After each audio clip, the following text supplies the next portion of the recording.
Getting things clear, Pixel 7 is a worthy update, coming with almost all the features that everyday user needed, and that is why it is the best value to money phone in the market right now. No doubt Pixel 7 Pro is a great phone, but why you choose Pixel 7 over Pixel 7 Pro, there are a couple of reasons behind it. First, you're getting what you really needed from Pixel 7, a new cameras, a new softwares, and great battery life. Everything is in the Pixel 7, and price is way less than the Pixel 7 Pro would make a great deal to get the Pixel 7 instead of the Pixel 7 Pro. The first big difference you might see on the Pixel 7 and 7 Pro are their batteries, where Pixel 7 is powering a smaller battery, even smaller than the last generation, 4355. But guess what? It will give more battery backup than the Pixel 7 Pro. Now here are the claims. The normal battery mode, you can get 31 hours of the battery backup on the Pixel 7, and with the power saving mode, you can go up to 72 hours. But as per claims for the Pixel 7 Pro, it only lasted 27 hours. Now there is a reason why Pixel 7 lasts more than the Pixel 7 Pro even with the smaller battery: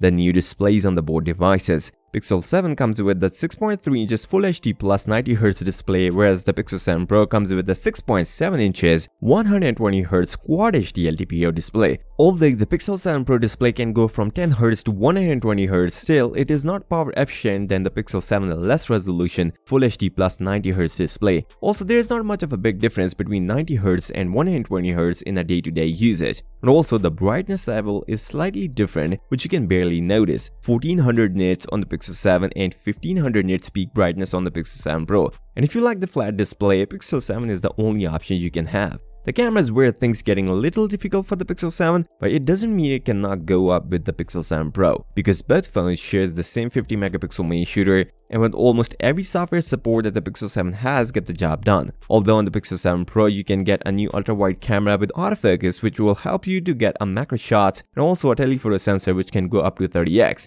But with the Pixel Super Res Zoom, it enables Pixel 7 to take some decent close-up shots with the Pixel 7 main 50 megapixel shooter. If you really want to take a telephoto shot on the Pixel 7, then there is a 2x zoom option which you can use to take close-up shots with the 50 megapixel shooter. What Google just did is to crop the image to 12 megapixel to take the best shots. So if you don't use camera a lot or barely take zoomed in shots, then the Pixel 7 still have the best camera option with this much price, since you need to pay $300 more for these small features if you don't use them. And also, both phones share the same 10.8 megapixel selfie shooter, which can record 4K 60 FPS on the Pixel 7 and Pixel 7 Pro. The new Tensor Gen 2 chipset is the main reason why you guys should go for the Pixel 7, since it shares the same performance across the Pixel 7 and 7 Pro, and with the new power efficiency and a better GPU, Pixel 7 is enough for you. Or if you needed a bigger display, then you guys don't have any other option but to go with the Pixel 7 Pro. If you want to see a battery life in the day-to-day usage of the Pixel 7 Pro, then you guys should check this video. I'll see you next time. Till then, peace out.